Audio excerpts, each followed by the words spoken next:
Muito bem, pessoal, vamos lá então, continuando, a gente estava falando sobre a responsabilidade civil por defeito de produto, a gente continua nesse tema, fala da responsabilidade civil por defeito de produto, artigo 12 do Código de Defesa do Consumidor.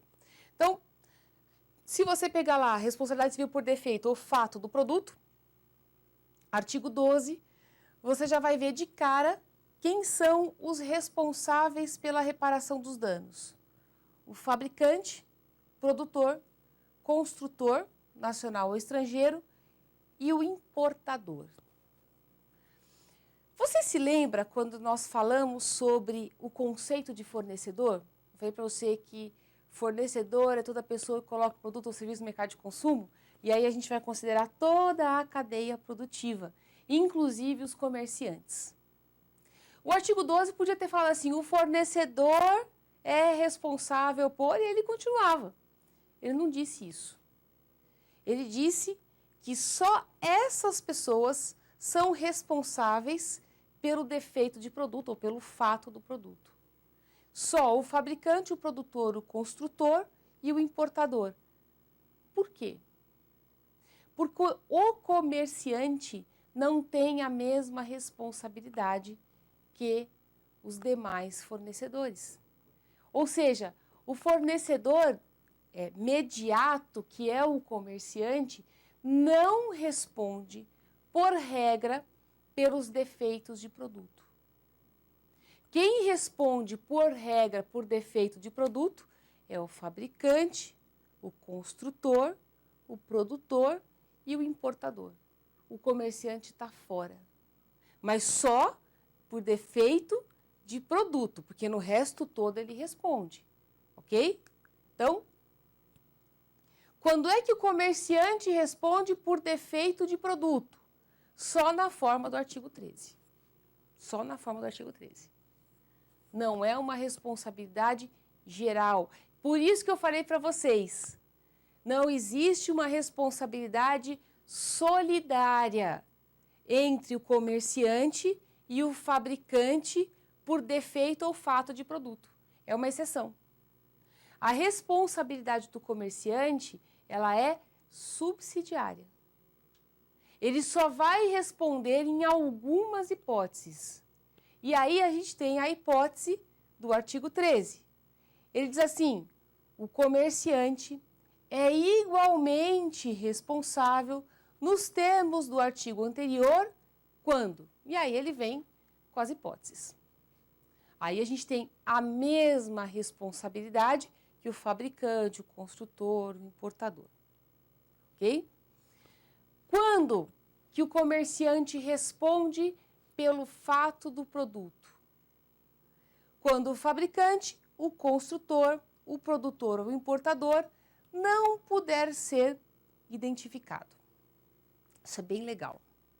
Se você for dar um rolezinho básico, aqui na 25 de março, você vai entender perfeitamente o que o Código quis dizer aqui com essa regra do artigo 13. Muitos produtos não têm a identificação do seu fabricante, do seu produtor ou do seu importador, especialmente hoje no Brasil em relação ao seu importador. A importadora, quando ela traz o produto da China, e quase tudo vem da China, né? A gente pegar aí todos os produtos que a gente compra, quase tudo vem da China. Eu não vou entrar com uma ação lá na China pedindo a responsabilidade da empresa chinesa. Quem responde pelos danos na importação é o importador. Daí a obrigação de todo produto importado ter a informação da importadora. A importadora será a empresa responsável, o nosso fornecedor.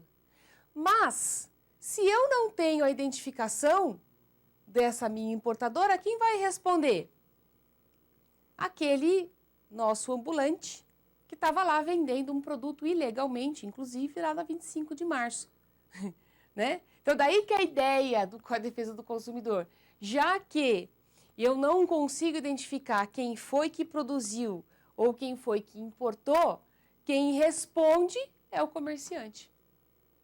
Seria mais ou menos como você disser o seguinte: o comerciante, ele precisa ter a responsabilidade para entender o que ele está vendendo. Ele precisa pegar o produto e saber que aquele produto tem o seu fabricante, o seu produtor, o seu importador, e ele vai colocar um produto adequado no mercado de consumo. Porque se ele não fosse responsável por isso também, seria muito fácil a gente isentá-lo de qualquer responsabilidade, né? Então, daí a ideia de você chamar a responsabilidade do comerciante. Segunda hipótese. O produto foi fornecido sem identificação clara do seu fabricante, produtor, construtor ou importador. Aqui também é interessante. Muitos produtos até têm alguma identificação, mas não tem uma identificação clara ou correta. E, pessoal, é o maior problema que a gente tem hoje. Nem tanto pelo de cima, mas pelo de baixo mesmo, da identificação correta daquele produtor. Percebam que muitos produtos que a gente compra só tem o nome do fabricante e o CNPJ. Ou então tem a marca, né, que designa aquele produto e o seu CNPJ. Se você tiver um problema com aquele produto, você vai pedir indenização para quem? Você vai ter que entrar na internet, ficar procurando telefone, ficar procurando endereço, entende? Então, nessas ocasiões, nessas situações, a gente considera que esse comerciante é a empresa responsável, é o nosso fornecedor. Feito? Comece a perceber isso, especialmente nos produtos alimentícios. Tem muito produto alimentício que só tem a marca e aí tem lá o CNPJ da empresa. Isso não serve para nada para a gente. Se você tiver que entrar com uma ação, se você tiver que procurar aquele seu fornecedor, especialmente se não for de uma empresa grande, uma empresa conhecida, enfim, você simplesmente não tem como chegar até ela. Daí a importância da responsabilidade do comerciante. Feito? E por fim, o comerciante também é responsabilizado quando ele não conservar adequadamente os produtos perecíveis. E aí a gente tem um problema já muito antigo no Brasil, né? Que é o caso de o comerciante não ter o armazenamento adequado dos produtos no Brasil. Muitas vezes as geladeiras são desligadas durante a noite, portanto os produtos não são conservados adequadamente. Outra situação bastante comum de acontecer, e aí a gente vai ver na próxima unidade, são aqueles produtos que eles estão vencidos e não podem ser vendidos. Aí já é uma situação muito mais grave, né? Porque não é só uma questão de conservação. Então, ele desliga durante a noite, ele estraga, e aí você vai comer, passa mal. Defeito de produto. Nesse defeito de produto, eu vou pedir indenização também para o comerciante. Ok? Então, a gente tem aqui uma das possibilidades de responsabilizar o comerciante. Um detalhe, isso cai bastante em prova também, o direito de regresso contra os demais responsáveis segundo a sua participação. Então, pense o seguinte, imagine uma situação em que você vai comprar lá uma lasanha da Sadia num supermercado perto da sua casa e aquele comerciante, você não sabia, ele desliga a geladeira durante a noite e aí aquela lasanha estraga. Você vai comprar a lasanha, você não sabia do problema, come, passa mal com a lasanha e aí você pode ingressar com uma ação em função dos problemas gastrointestinais que você teve. Vai entrar com uma ação contra quem? Contra o comerciante pequenininho perto da sua casa? Também.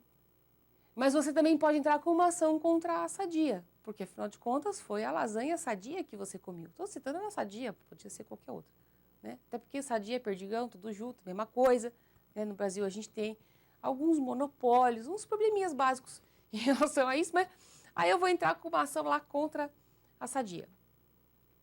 Posso entrar contra a Sadia e contra o supermercado perto da minha casa. Aí a Sadia vai dizer, bom, mas a responsabilidade não é minha, não importa. Ela responde. Está dito lá, né? O comerciante é igualmente responsável. Se ele é igualmente responsável, significa dizer que o produtor também é, o fabricante também é, o construtor também é. Legal? Muito bom. Aqui, nessa situação, eu entro com uma ação contra os dois. A Sadia, a responsabilidade passa a ser, então, neste caso, entre eles, solidária, porque aí eu posso entrar com uma ação contra a Sadia e contra o meu comerciante, né? Recebo a indenização e o que a Sadia faz? Entra com uma ação de regresso contra o supermercado. Por quê? Porque a responsabilidade, de fato, foi de quem? Do supermercado pela falta de conservação. Por isso que a gente fala sempre nessa ação de regresso. Feito? Vamos dar uma olhadinha numa questão que caiu numa questão de concurso do Ministério Público, lá do Acre. O consumidor Caio Tássio adquire no supermercado Bom Preço Limitada um pacote de queijo fabricado por Queijo Apetitoso Limitada. Ao consumir o produto, o consumidor e seus familiares são acometidos por grave intoxicação alimentar, ocasionando suas internações hospitalares em razão de o queijo, produto perecível, não ter sido adequadamente conservado pelo comerciante. Quem nunca, né? Passou por isso? Quem nunca? Dá raiva de pensar nisso, mas isso infelizmente é comum. Nesse caso, é correto afirmar que, letra A, o consumidor poderá propor ação de reparação de danos somente contra o comerciante. Não, a gente já viu, o caput diz, o comerciante é igualmente responsável. B, o consumidor poderá propor ação de reparação de danos somente contra o fabricante. Não, posso entrar com o comerciante também. O comerciante e o fabricante somente responderão pelos danos causados se ficar provado que agiram com culpa. Não, a regra geral, a responsabilidade civil é objetiva. E letra D, o consumidor poderá propor ação de reparação de danos contra o comerciante e o fabricante, pois a responsabilidade, nesse caso, é solidária. A alternativa certa é a letra D. Então, a gente viu nessa unidade a distinção entre a responsabilidade do produtor e do comerciante. O comerciante só vai responder na forma do artigo 13. Se o problema ocasionado pelo produto foi um problema que não tem absolutamente nenhuma ligação com o comerciante, ou seja, não tem a ver com o armazenamento, eu posso identificar claramente quem foi que produziu, então o comerciante não responde. Quem responde? Efetivamente quem produziu, quem importou, quem construiu aquele produto. Feito? Então, terminamos essa parte, mas a gente continua daqui a pouco ainda com os defeitos de produto, a gente vai falar das hipóteses de exclusão de responsabilidade, de excludentes de responsabilidade, ok? Até daqui a pouquinho.